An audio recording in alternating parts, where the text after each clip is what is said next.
right, this mini lecture is going to look at image formation in a concave mirror, looking at ray diagrams. So how do we draw the image in a concave mirror situation? But we want to make sure we remember some of the terminology that's important in curved mirrors. In this case, concave. Of course, in a later mini lecture, we'll do a convex.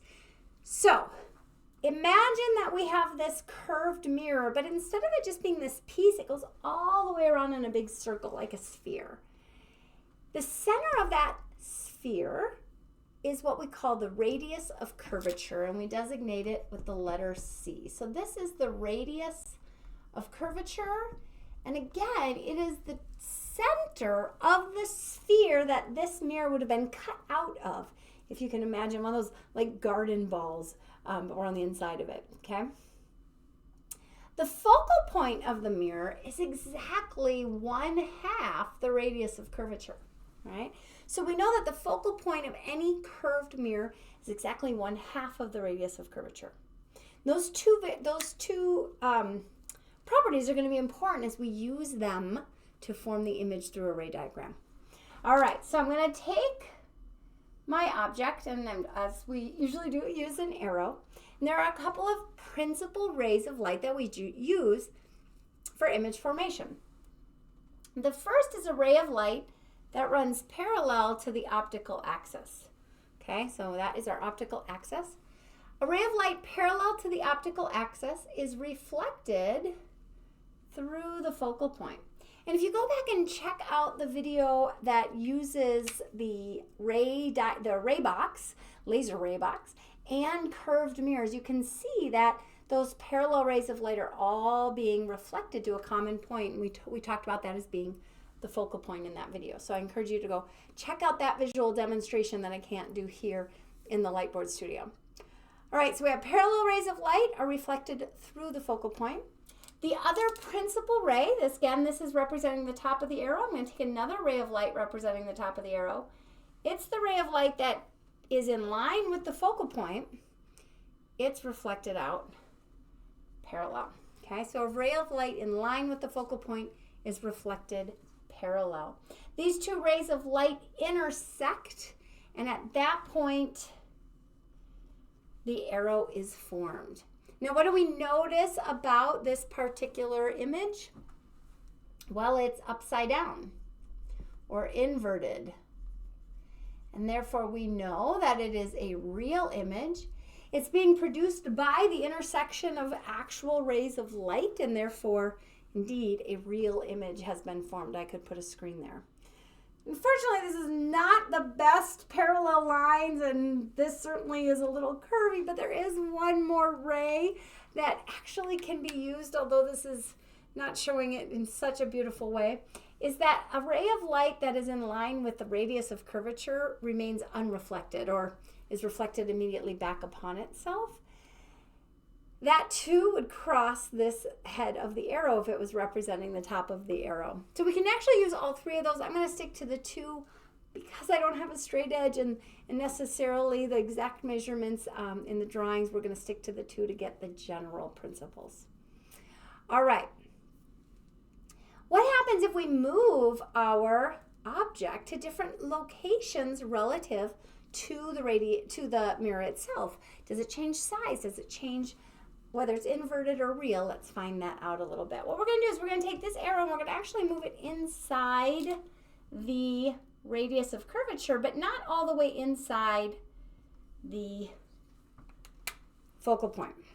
And now I wanted to draw that first, so I had roughly the same size. Again, you have to take a little bit of liberty with these drawings, given that they are on a vertical surface with no straight edge or protractor. So I'm doing the best I can. All right, so if I move my arrow inside the radius of curvature, but not inside the focal point, or my object, excuse me, what happens? So that's, see how it's a little shy. It was probably a little closer back here. All right, same thing. Parallel rays of light are reflected through the focal point. Ugh, good grief. It is not easy to draw vertical. Rays of light that are within the focal point, or in line, excuse me, with the focal point, are reflected out parallel. Ooh, I gotta extend this one a little bit. And we see as we move closer and closer inside that focal point that my object, its image, gets larger and larger, and it starts to shift a little backwards. All right.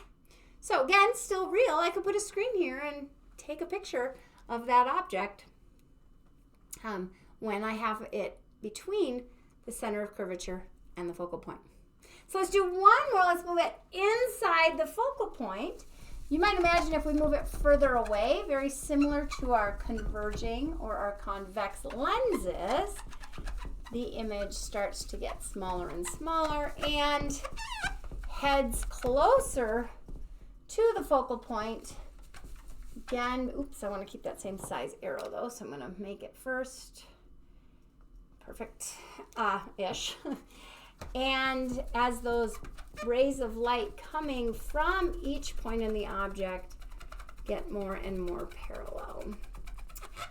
All right. Okay, so now we're inside the focal point. I'm actually going to have to erase this for us, just so I have room to work.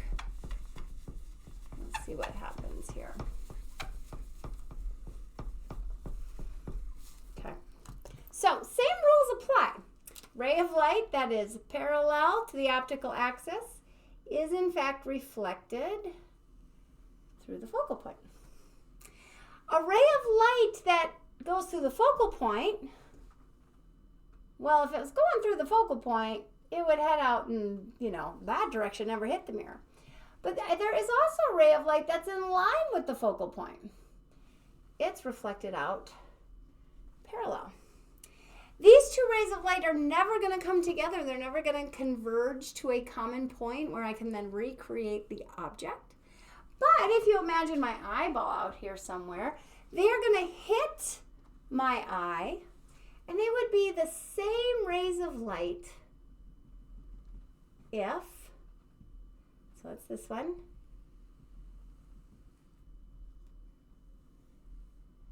the object was located inside the mirror, behind the mirror, I should say, behind the mirror. And what do we notice? Well, it's upright.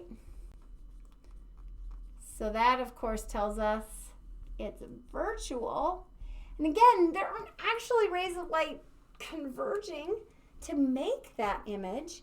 Instead, our visual system is making that image using the rays of light. So these are the same rays of light.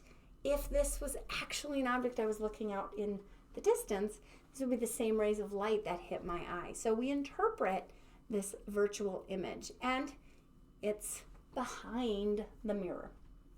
So that's what happens when I take my object and I put it inside the focal point. All right, so we can get virtual and real images in a concave mirror, a converging mirror. As I move the location of my object, the image can either be big or small, or if it's in the virtual state, it will be magnified and upright. A lot of uses for these types of mirrors. Dental instruments, for example, use a concave mirror. Vanity mirrors, you're standing really close inside that focal point so that you see a magnified image of your face. Great uses for a concave mirror, and recognizing how that image formation happens through ray tracing. Good job.